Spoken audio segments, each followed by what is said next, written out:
Magandang gabi kaibigan. Welcome sa Pampatulog Stories. Kung ikaw ngayon ay nakahiga na, hayaang dahan-dahan kong dalhin ang iyong isipan sa isang maliit na baryo. Isang lugar kung saan mabagal ang oras, tahimik ang paligid, at tila bawat hinga ng hangin ay may kasamang amoy ng bagong lutong tinapay. Huwag mo munang isipin ang mga gawain bukas. Ngayon, magpahinga ka muna. I-relax mo ang iyong mga balikat, isara ang iyong mga mata, at hayaang pumasok sa iyong imahinasyon ang kwento ng isang munting panaderya at ang babaeng nagngangalang Ana. Maagang gumigising si Ana. Hindi dahil sa alarm clock, kundi dahil sa banayad na pagdampi ng liwanag mula sa silid niyang may bintanang kahoy. Naririnig niya sa labas ang tilaok ng mga manok, ang bahagyang kaluskos ng mga dahon, at ang tunog ng maliit na kariton na dumadaan. Malamang si Mang Raul iyon, ang magtataho. Pero sa umagang ito, iba ang amoy sa hangin. Malayo pa lang, ramdam niya na ang halimuyak ng tinapay na bagong hurno. Pandesal na may kaunting tamis, amoy na parang niyayakap ka. Ang amoy na iyon ay nanggagaling sa kanto ng kalsada, sa munting panaderya ni Mang Ben. Matagal nang kilala ni Ana si Mang Ben. Matanda na ito, maputi na ang buhok, ngunit palaging nakangiti. Siya ang nagmamay-ari ng panaderya na naging parte na ng baryo. Kahit maliit lang, palaging puno ng tao tuwing umaga. Si Ana ay isang simpleng dalaga, mahilig magluto at mag-bake, pero hindi pa talaga nakakaranas magtrabaho sa isang totoong panaderya. Madalas lang siyang bumili doon, isang tasa ng kape, 3 pirasong pandesal, at minsan ay monay kung gusto niya ng mas matamis. Isang araw, kinausap siya ni Mang Ben. Mang Ben, Ana, kung may oras ka, baka gusto mong tumulong dito sa panaderya. Medyo mabigat na rin sa katawan ang pagbubuhat ng harina at pagmamasa. Wala namang pressure, kahit ilang oras lang sa umaga. Napangiti si Ana. Sige po, Mang Ben, para matuto na rin ako. At doon nagsimula ang kanyang bagong umaga, hindi lang bilang suki, kundi bilang katuwang sa paggawa ng tinapay. Kinabukasan, bago pa sumikat ang araw, dumating na si Ana. Nabungaran niya si Mang Ben na may suot na apron. Pawis na kahit malamig pa ang hangin. Sa loob, naroon ang 2 lumang mesa na gawa sa kahoy. May mga mangkok, rolling pin, at mga tray na puno ng pandesal na kakalabas lang sa oven. Bago magsimula, tinuruan siya ni Mang Ben kung paano i-measure ang bread flour gamit ang malaking pitzel, paano dahan-dahang magdagdag ng tubig, at paano magmasa ng hindi masyadong mabigat sa kamay. Mang Ben, Ana, hindi lang basta pagkain ng tinapay. Dapat may kasamang pagmamahal sa bawat masa. Tumango si Ana at sinimulang gayahin ang kilos ni Mang Ben. Mabagal, pero maingat. Napansin ni Mang Ben na kahit baguhan, magaan ang kamay ni Ana. Habang abala sila, isa-isang dumating ang mga suki. Una si Aling Puring, nakilala sa pagiging tsismosa pero mabait. Aling Puring, aba, may bago ka palang assistant, Mang Ben. Naku, Ana, baka dumami pa suki mo rito dahil sa'yo. Tumawa si Ana. Ay, hindi po. Tulong-tulong lang po kami. Sumunod si Mang Cardo, na palaging bumibili ng pandesal at kape, pero mahilig magbiro. Mang Cardo, Mang Ben, dagdagan mo ng isa pang pandesal para sa paborito kong kapitbahay, si Ana. Napailing si Ana at natawa, habang si Mang Ben ay umiling na may ngiti. Ganito ang umaga sa munting panaderya. May halakhakan, may kwentuhan, at may amoy ng tinapay na parang kumot na mainit sa damdamin. Bago matapos ang unang araw niya, napansin ni Ana na hindi lang pala basta negosyo ang panaderya. Ito ay lugar kung saan nagkikita ang magkakapit-bahay, nagkwekwentuhan at nagbabahagi ng simpleng ligaya. At sa bawat ngiti ng bumibili, ramdam ni Ana na mahalaga ang kanyang ginagawa. Pagsapit ng 6:00 ng umaga, nagsimula nang dumating ang unang mga suki. Hindi pa gaanong maliwanag ang paligid, ngunit may bahid na ng gintong liwanag sa kalangitan. Ang hangin ay malamig-lamig pa, at ang bawat hakbang ng tao sa kalsada ay tila may kaunting tunog ng tsinelas na sumasabay sa tibok ng umaga. "Ana, handa ka na ba?" tanong ni Mang Ben habang nililipat ang ilang tray ng paandesal mula sa baking rack papunta sa bilao. "Opo, Mang Ben," sagot ni Ana, na agad hinaplos ang apron para tiyakin na maayos ang pagkakatali. May bahagyang kaba sa dibdib niya, pero mas nangingibabaw ang tuwa. Ngayon na ang unang pagkakataon na siya ang tutulong sa pagbenta sa harap ng panaderya. Lumapit ang unang suki, si Aling Rosa, isang matandang lola na palaging nakaduster na may bulaklaking print at daladala ang maliit na bayong.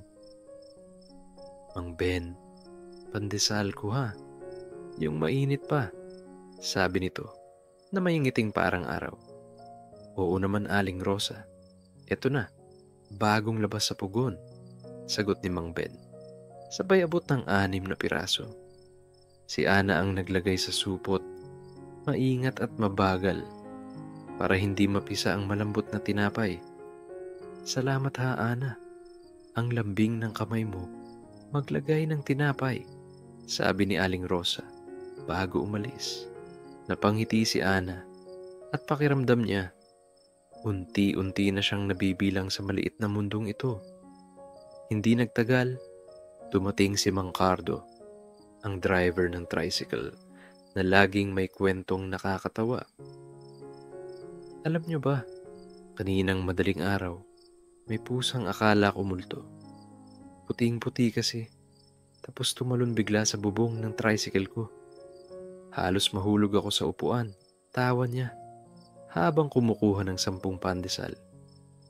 Natawa rin si Ana at Mang Ben. Ang panaderya ay tila naging maliit na tagpuan ng kwento at halakhakan.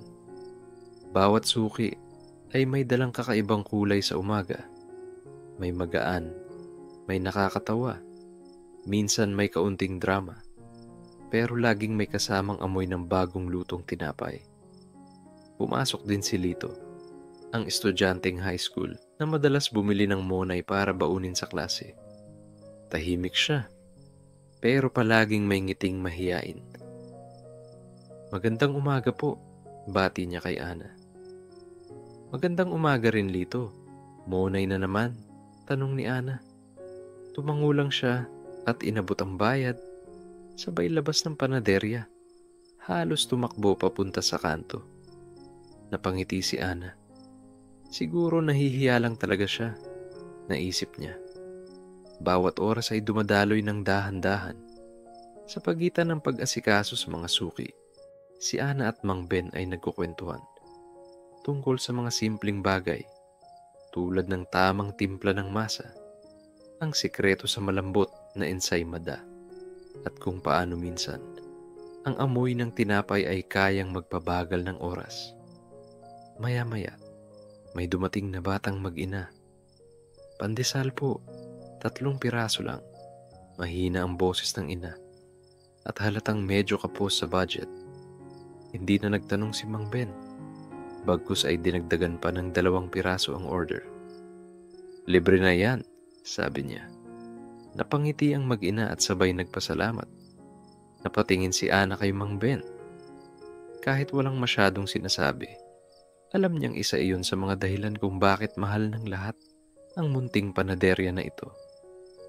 Pagkatapos ng sunod-sunod na suki sa umaga, bahagyang tumahimik ang paligid.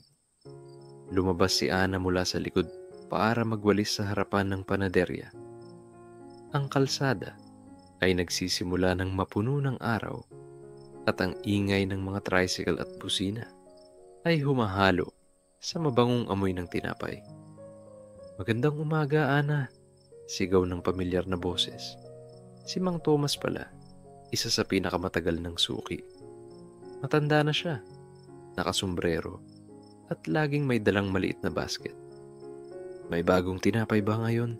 Tanong niya habang nakasilip sa display. Opo, Mang Thomas. May bagong batch po ng Spanish bread. Mainit-init pa, sagot ni Ana. Agad itong ngumiti at bumili ng 6 na piraso. Alam mo, noong bata pa ako, yan ang paborito ng lolo mo. Lagi kaming sabay bibili nun, sabi niya sabay tawa. Sa loob-loob ni Ana, nakakataba ng puso na kahit wala na ang kanyang lolo, may mga taong nag-aalala at nakakaalala pa rin dito. Pagbalik niya sa loob, abala si Mang Ben sa pagbabalot ng mga order para sa ilang customer na magpapadeliver. Ana, pakisilip nga sa oven kung pwede nang ilabas yung ensaymada, sabi ni Mang Ben. Maingat na binuksan ni Ana ang oven at bumungad sa kanya ang malambot at gintong kulay ng mga tinapay. Lumabas ang mainit at matamis na singaw ng asukal at margarina na agad niyang naramdaman sa mukha. Hindi pa man na ilalapag sa counter ang tray ng ensaymada. May dumating ng bagong suki. Si Ginoong Roberto, isang matikas na lalaki sa edad 50 na laging nakapolo. Aba, mukhang tama ang dating ko ah. May bagong luto, sabi niya habang tumitingin sa mga ensaymada. Opo, sir. Mainit pa, sagot ni Ana. Bumili ito ng 8 piraso at bago umalis ay nag-iwan pa ng tip sa maliit na garapon. Bago mag-alas 10 ng umaga, biglang pumasok si Aling Bebang. Siya ang tipo ng suki na mahilig makipagtsismis habang bumibili. Ay naku, Mang Ben, alam niyo ba? At doon na nagsimula ang mahaba niyang kwento tungkol sa bagong tindahan na bubuksan daw sa kabilang kanto. Habang nagsasalita siya, abala si Ana sa pag-abot ng mga pandesal. Pero di rin niya mapigilang makinig. Minsan, sumisingit si Mang Ben ng biro na ikinatawa ng lahat sa loob. At kahit pa puro simpleng usapan, ramdam ni Ana na bawat tao rito ay parang bahagi ng iisang pamilya. Maya-maya, pumasok si Dodong, isang batang nag-aalok ng dyaryo sa gilid ng kalsada. Tita Ana, bili po kayo ng dyaryo, sabi nito. Sabay tingin sa mga tinapay. Napansin ni Ana na tila gutom ang bata, kaya kumuha siya ng 2 pandesal at iniabot. Libre to. Kainin mo muna bago ka mag-ikot, sabi niya. Napangiti si Dodong at mabilis na sumubo. Si Mang Ben, na nakatingin lang mula sa gilid, ay bahagyang tumango, tanda ng pag-apruba. Habang humuhupa ang dami ng tao sa panaderya, nagkaroon ng oras si Ana para mag-ayos ng mga bagong lutong tinapay sa estante. May mga pandesal sa kaliwa, monay sa kanan, Spanish bread sa gitna, at ensaymada sa itaas. Bawat isa ay maingat niyang inayos, na para bang inaanyayahan ang bawat papasok na customer na pumili. Pagsapit ng alas 12, medyo kumalma na ang daloy ng mga customer. Ang mga kalye sa labas ay may halong init ng araw at banayad na simoy ng hangin. Sa loob ng panaderya, mainit pa rin ang paligid, hindi dahil sa panahon, kundi dahil sa patuloy na init mula sa mga oven na walang tigil sa pagluluto. Nakaupo si Ana sa gilid ng counter habang nagbibilang ng sukli. Habang inaayos niya ang mga bariyang nakahanay sa maliit na tray, napatingin siya sa bintana. Sa labas, may matandang babae na tila may mabigat na dalang supot ng gulay.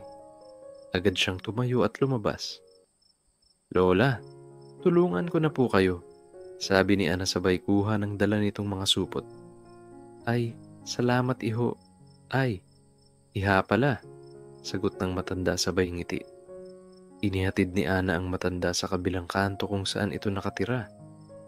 At bago bumalik ay nakatanggap pa siya ng mainit na salamat anak na may kasamang magaan na tapik sa braso. Pagbalik niya sa panaderya, nakangiti si Mang Ben. Ganyan dapat, Ana. Ang panaderya, hindi lang basta tindahan ng tinapay. Dapat may init din ng puso. Pagsapit ng hapon, dumating si Tonyo, ang kababata ni Ana, na minsang tumutulong kapag maraming tao. May dala itong maliit na kahon ng itlog. Para sa mga bagong luto mamaya, sabi niya. Habang inaayos ni Mang Ben ang itlog, naupo si Tonyo sa harap ng counter. Ana, naalala mo yung dati nating laro dito?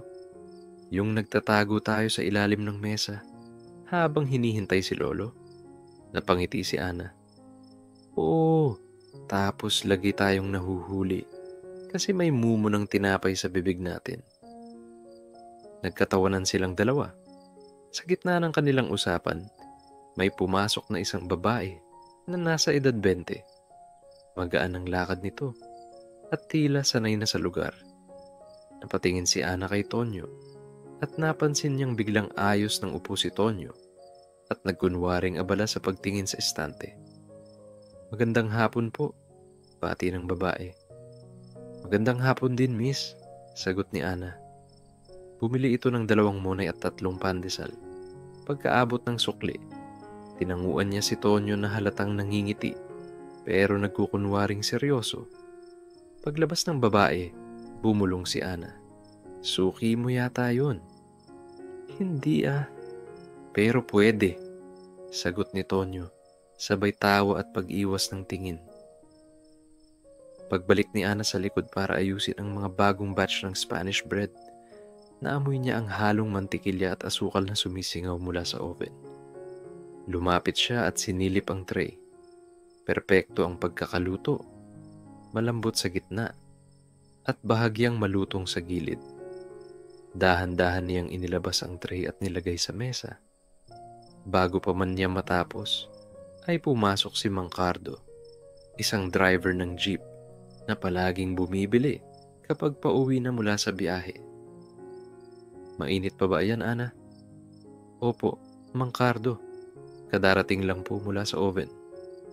Yan ang gusto ko, sabi niya. Sabay kuha ng 4 at agad gumagat kahit mainit pa. Sa bandang 3:00, may biglang pumasok na grupo ng mga estudyante. Nakauniporme pa sila at halatang galing eskwela. Pumili sila ng iba't ibang tinapay, pandesal, ensaymada, cheese bread, at Spanish bread. Sabay na upo sa gilid para kumain at magkwentuhan. Ang tawanan at kwentuhan nila ay nagdagdag ng buhay sa loob ng panaderya. Si Ana, habang nag-aayos ng iba pang tinapay, ay nakangiti lang. Sa bawat araw na lumilipas, mas nakikita niya na ang panaderya ay hindi lang lugar para bumili ng tinapay. Isa rin itong lugar kung saan nagtatagpo ang mga tao, nagbabahagi ng kwento, at nagdadala ng kaunting init sa isa't isa. Pagsapit ng 6:00, unti-unti nang bumababa ang araw.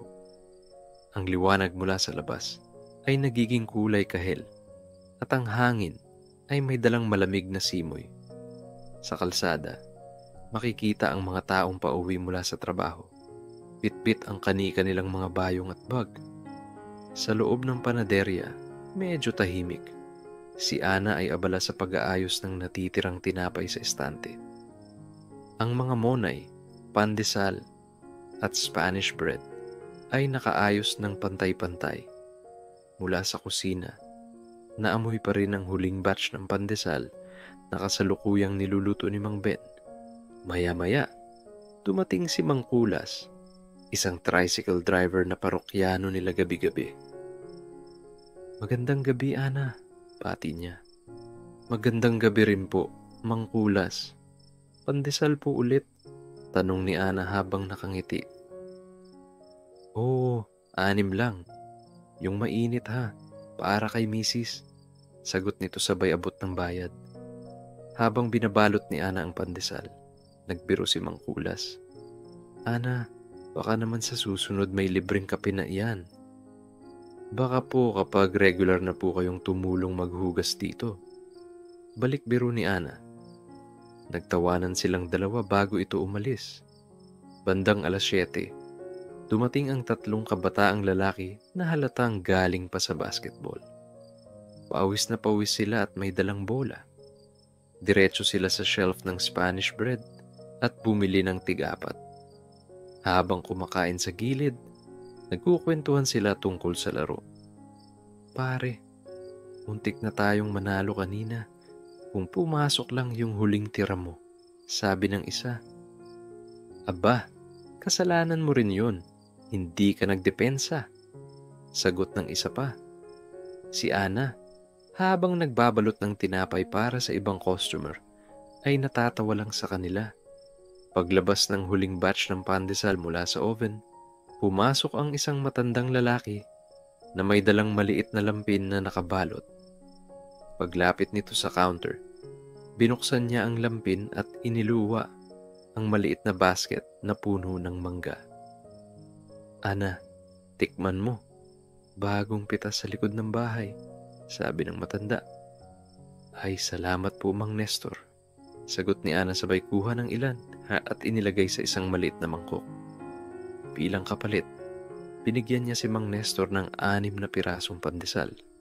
Yan, para may partner ang mangga, sabi niya. Habang patuloy ang pagdating ng mga customer, dumating din si Tonyo. Uy, gabi na. Anong ginagawa mo pa rito? Tanong ni Ana. Sinamahan lang kita. Baka kasi pagod ka na, sagot nito.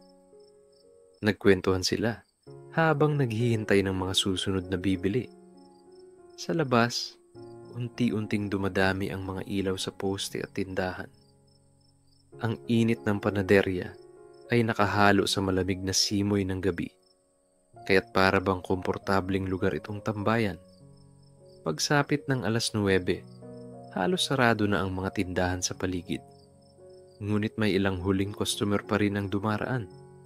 Mga call center agent na bibili bago pumasok sa shift at ilang magkasintahan na magkasabay umuuwi. Sa bawat tao na pumapasok, may kaunting kwento na nadadala sa loob ng panaderya. At sa bawat tinapay na ibinabalot ni Ana, may halong init na parabang kasama na rin ang isang maliit na piraso ng kanyang kabutihan. Bandang 10:00 na ng gabi, ang mga ilaw sa kalye ay tila mas maliwanag na ngayon at sa di kalayuan, maririnig ang mahihinang yabag ng mga taong nagmamadali ng umuwi. Sa loob ng panaderya, unti-unti nang nababawasan ang mga tinapay sa estante, halos wala nang natira. Si Ana ay nakaupo sandali sa tabi ng counter. Hawak ang isang baso ng malamig na tubig. Sa tabi niya, si Tonyo ay kumakain pa ng huling Spanish bread na binili niya kanina. Tahimik lang silang dalawa, nakikinig sa mahinang ugong ng electric fan at sa tunog ng orasan na tik-tak, tik-tak. Konti na lang to, Ana. Sarado na tayo mamaya, sabi ni Mang Ben habang nililigpit ang mga kagamitan sa kusina. Opo, Mang Ben, sagot ni Ana. Sabay na tayo magpunas ng mesa. Mula sa pinto pumasok si Aling Minda, isa sa kanilang suki. Nako, buti umabot pa ako. May natira pa bang pandesal? Tanong nito. Meron pa pong 5. Yan na lang po ang huli, sagot ni Ana na may ngiti. Habang binabalot ang pandesal, nagkwento si Aling Minda tungkol sa kanyang apo. Natuwang-tuwa raw kapag may tinapay na mainit sa umaga. Salamat, Ana. Alam mo, kahit simple lang to, malaking saya na sa amin, sabi nito bago umalis. Pagkaalis ni Aling Minda, isinara na ni Tonyo ang pinto, inilock ang bolt, at binaba ang half curtain. Sa loob, nagsimula na silang magligpit ng mas mabilis. Tinupi ni Ana ang mga malinis na tela na ginagamit sa panakip ng tinapay. Tinanggal ni Mang Ben ang apron at isinabit sa likod ng pinto ng kusina. Sa huling sandali, bago patayin ang oven, pumalot ang amoy ng natitirang init ng tinapay sa buong lugar. Para bang nagsasabi ito ng, bukas ulit. Pagkatapos magligpit, naupo silang tatlo, si Ana, si Tonyo, at si Mang Ben, sa maliit na mesa sa gilid ng panaderya. Nagpahinga sila sandali, sabay magkakape gamit ang lumang termos. Sa labas, maririnig ang huni ng kuliglig. "Alam mo, Ana," sabi ni Tonyo, "kahit gabi na, parang ang saya pa rin dito sa panaderya. Mainit kahit malamig ang paligid." Ngumiti si Ana. "Siguro kasi, hindi lang tinapay ang meron dito, may kwento rin." Tumango si Mang Ben. "At sa bawat kwento, may kasamang alaala." Pagkatapos uminom ng kape, tumayo si Ana at kinuha ang susi mula sa counter.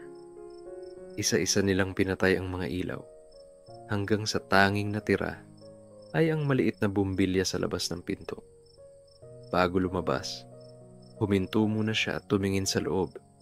Sa mga estanting ngayon ay bakante, sa mesa na malinis, at sa katahimikang para bang nagpapahinga rin ng panaderya. Paglabas nila, isinara ni Ana ang pinto at inilak ito ng maayos. Paglingon niya sa kalsada, ang mga ilaw ng gabi ay tila kumikislap at ang hangin ay malamig, ngunit may dalang aliw. Sabay silang naglakad ni Tonyo pauwi, habang si Mang Ben ay sumakay sa kanyang bisikleta. Sa bawat hakbang, ramdam ni Ana ang simpleng kasiyahan ng isang araw na muling natapos. At bukas, muli na namang bubukas ang pinto ng panaderya para sa panibagong umaga. Kung naririnig mo pa ang boses ko ngayon, ibig sabihin ay nanatili ka hanggang sa huling bahagi ng ating kwento. Kaya, huminga tayo ng malalim, dahan-dahan, at hayaang lumuwag ang pakiramdam ng iyong dibdib. Isipin mo na para bang kasama mo sina Ana, Tonyo, at Mang Ben. Tapos na ang maghapong gawain, tapos na ang pagtatrabaho, at ngayon ay oras na para magpahinga.